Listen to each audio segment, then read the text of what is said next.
Bonjour tout le monde. Bon, vous avez vu, on a parlé beaucoup d'automobile ces derniers jours, ces dernières semaines. Vous avez vu dans l'actualité.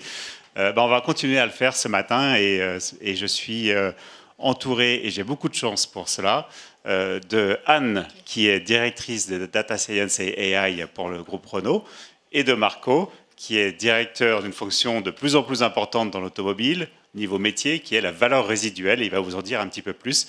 Moi-même, chez Equimetrix, j'ai en charge tous les sujets de mobilité. Equimetrix, on est French Tech 120 depuis le printemps dernier, mais ça fait 18 ans qu'on accompagne le groupe Renault. On a commencé dans la tourmente en 2008 avec la crise pour les accompagner sur les démarches de ROI marketing. On était là en 2012 avec la digitalisation du parcours client. Et j'ai l'impression qu'on est là de nouveau en 2024, à la veille d'une grosse tension qui se dessine au niveau du marché automobile en Europe. Est-ce que, Anne, tu peux nous en dire un petit peu plus ? C'est vrai que le marché automobile, justement, avec l'arrivée de nouveaux acteurs, notamment chinois, remettent en question et nous forcent à nous pousser de transformer finalement toute la conception de nos produits, mais aussi de leurs usages après la sortie de ces produits-là. Et toi, Marco, est-ce que tu vois des nouvelles tendances autour de ton métier valeur résiduelle alors ? Oui, bien sûr. Là, on est dans une industrie qui a plus de 100 ans, plus multicentenaire, qui se transforme rapidement. Vous le voyez, nos véhicules ont de plus en plus de technologies embarquées, intelligence artificielle, des avatars, ça aussi pour améliorer la sécurité de nos véhicules, mais aussi pour aider les utilisateurs à mieux utiliser leurs véhicules. Donc c'est de plus en plus le cas. Et en plus, les utilisateurs n'achètent plus des voitures, de plus en plus, ils les louent. Et donc, nous, on est censé, en termes de valeur de ce produit, suivre un peu cette valeur dans le temps. Et ça aussi dans une démarche écologique de footprint. Heureusement, on essaie d'utiliser le produit le plus longtemps possible.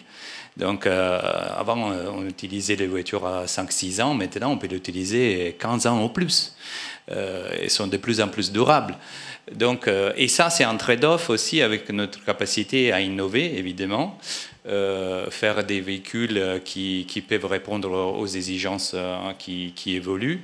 Et donc, toute cette transformation de l'industrie nous amène à suivre de plus en plus en détail la valeur et de façon plus précise.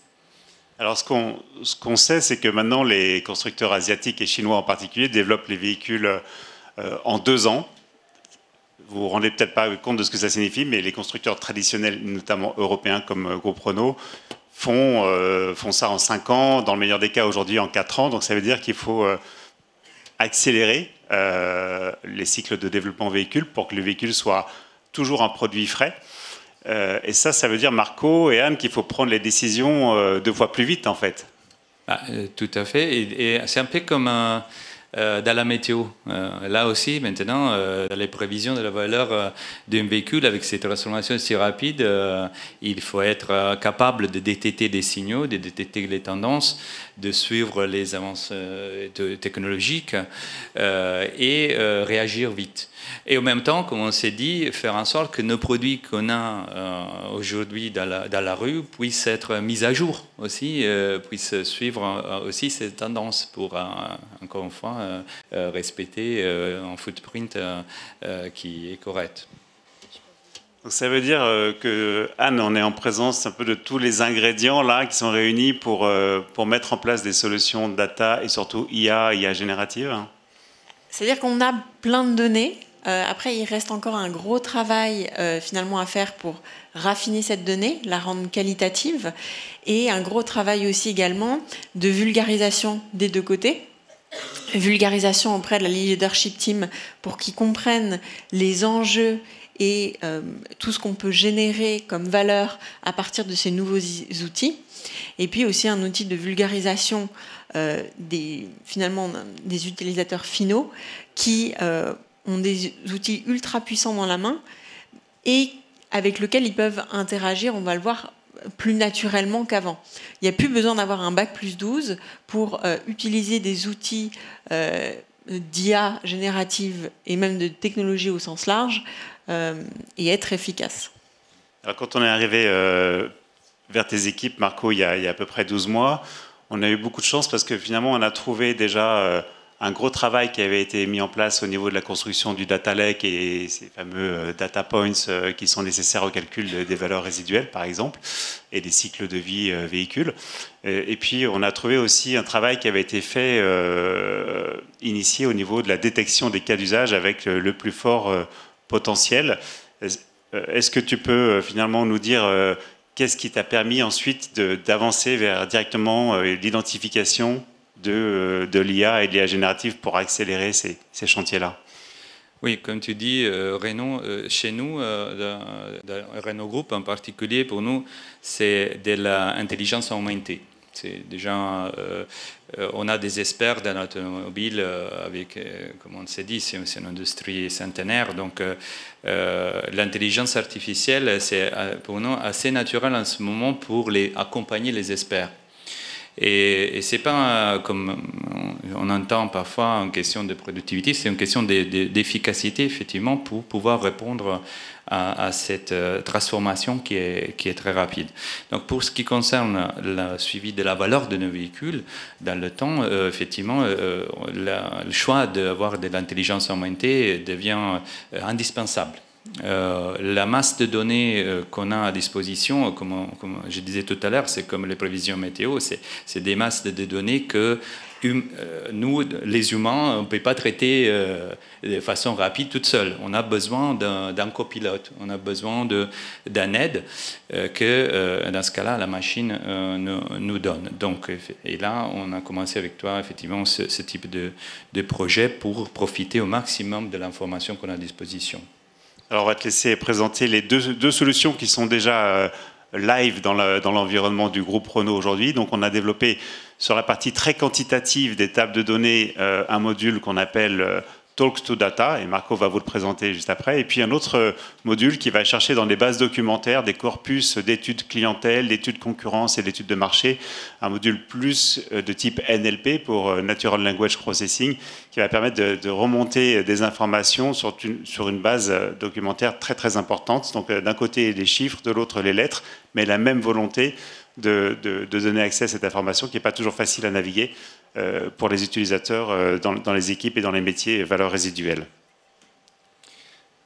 Oui, tout à fait. Donc, on a deux projets avec Equimetrix en ce moment qui nous accompagnent dans cette transformation. Le Talk to Data dont tu parlais, Renaud, c'est intéressant. C'est un chat GPT. C'est comme un chat GPT, mais interne dans le groupe Renault. Vous savez, dans l'automobile, il y a quand même des innovations importantes. Il y a du secret industriel. On ne peut pas mettre nos données dans un cloud externe. Il y a aussi des aspects sécuritaires.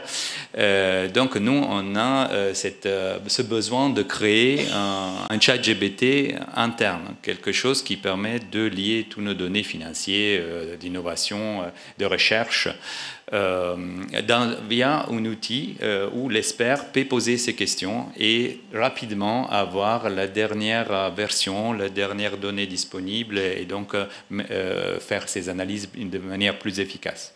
Donc ça, c'est un peu le sens de ce Talk to Data. Le deuxième outil, on appelle ça l'assistant. Le copilote pour les experts. Là, alors, les temps de développement, effectivement, comme on disait, sont de plus en plus rapides, mais aussi, nous, on essaie dès l'origine et dès la conception du produit d'un véhicule, le penser pour qu'il dure longtemps, très longtemps, beaucoup plus qu'avant. Et pour ce faire, on a besoin, effectivement, de se projeter parfois 20, 30 ans en avant.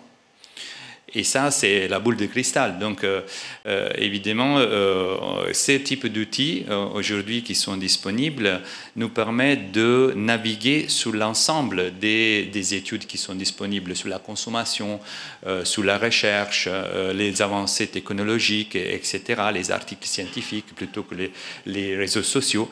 Et cette masse d'informations, via le copilote NLP, permet de détecter des signaux. des signaux que l'expert peut interpréter. OK, donc là, ce type de véhicule peut tenir 10-15 ans parce que peut répondre aux besoins qui vont venir petit à petit dans le futur. Et sans ça, on n'aurait pas pu le faire. Anne, est-ce que ces deux solutions correspondent à la vision que tu souhaites mettre en place pour le groupe finalement sur la durée et de façon transversale? Voilà, on est typiquement dans finalement une innovation réussie parce qu'il y a non seulement la prise en compte du besoin de l'utilisateur final, du besoin du groupe. On a mis de la tech pour améliorer finalement ce besoin qui était existentiel, mais on a aussi mis de la tech pour finalement le rendre accessible, naturel, finalement, et on n'ait plus besoin d'avoir un bac plus 12 pour pouvoir interagir avec l'outil, et plus besoin d'un expert qui est là 4 jours sur 5 pour pouvoir interpréter les résultats. Donc finalement, cette implémentation d'innovation à tous les niveaux dans ce nouvel outil de création de prédiction et dans l'utilisation de la tech pour son accès, c'est ce qui en fait quelque chose de réussi et ce qui est l'intelligence augmentée que veut le groupe. Alors, comment on a procédé rapidement pour accompagner Anne et Marco sur ces sujets-là? De façon assez classique, sur un projet data et data science, on arrive sur une phase d'époque très rapidement à démontrer la valeur. C'est ce qu'on a fait. Donc, on l'a fait dans l'environnement externe d'Equimetrix avec nos LLM, en l'occurrence en GPT, pour très vite avoir le feu vert non seulement de Anne, de Marco côté client, mais aussi des architectes groupes au niveau de la direction de l'IT. Ça, c'est très important qu'eux soient préparés au moment où on arrive 3 mois plus tard. En l'occurrence, c'était une douzaine de semaines dans la phase de build. Et la phase de build, finalement, elle est aussi challenging parce que c'est des nouvelles frontières pour les équipes IT, c'est des nouvelles frontières pour les utilisateurs finaux. Et c'est très important de casser les murs, de casser un peu les process et de faire évoluer ces process en temps réel. Et ça, c'est ce qu'on a commencé à faire dès la phase de POC, parce que finalement, rentrer un LLM at scale, c'est pas facile, d'autant que dans l'environnement Renault, il fallait qu'on soit en Gemini, donc il a fallu réentraîner tout ce qu'on avait fait en POC pour le passer en Gemini et faire aussi des boucles de retour d'expérience régulières auprès des équipes de Anne pour qu'elles nous aident aussi à casser les murs et à faire bouger les lignes de l'interne d'un groupe comme Renault, ce qui est pas toujours simple. Voilà, donc maintenant on y est, on est dans l'environnement, on a les outils qui tournent. Est-ce que vous pouvez tous les deux nous partager un peu les premiers bénéfices que vous avez pu constater? Marco, par exemple, de ton côté? Oui, bien sûr. Comme je disais, c'est un aide important aux experts en ce moment. Et pour se rendre compte, un groupe comme le nôtre, avec les produits qui sont des véhicules à location, a plusieurs dizaines de milliards d'expositions au risque. Ça veut dire que si on prend plusieurs millions de véhicules qu'on a dans la rue, dans le monde, qui sont loués, on peut les suivre, on peut suivre leur valeur dans le temps. Et si on prend la valeur de tous ces véhicules ensemble, ça fait plusieurs dizaines de milliards. C'est plus que la cotation en bourse du groupe. Donc c'est un enjeu hyper important. Donc nous, ces outils, c'est la preuve, c'est indispensable pour pouvoir suivre la valeur de ces véhicules, le risque associé, accompagner les utilisateurs et faire en sorte que ces produits durent le plus longtemps possible. Je pense qu'avec ce projet, c'est aussi un bon exemple où le groupe Renault a su finalement adapter ses services IT en agile pour justement donner l'opportunité d'avoir un run sur le long terme avec un upgrade possible des technologies et avec toujours une prise en compte continue des besoins clients. Donc plein de sujets à venir dans cet même esprit et dans cet même esprit de conception, je dirais. Merci. Donc, juste en conclusion, nous, on est en train de vivre une vraie expérience de change, évidemment, de transformation, évidemment. Pas forcément là où on attend l'IA générative en premier lieu sur le côté, tiens, je vais pouvoir faire la même chose avec moins de ressources, donc vraiment sous l'angle de la productivité. Là, on l'a imaginé dans un angle un peu différent, mais qui est très intéressant aussi au final en termes d'impact, c'est qu'à ISO Ressources, on a un bien meilleur reach, une bien meilleure diffusion des outputs des projets vers les utilisateurs. Et je pense que ça, la démultiplication de l'impact que vous avez avec des solutions de type GenAI, on est encore loin d'avoir tout vu. Merci à tous les deux. Merci. Merci pour vos retours et Merci. bonne journée à tous.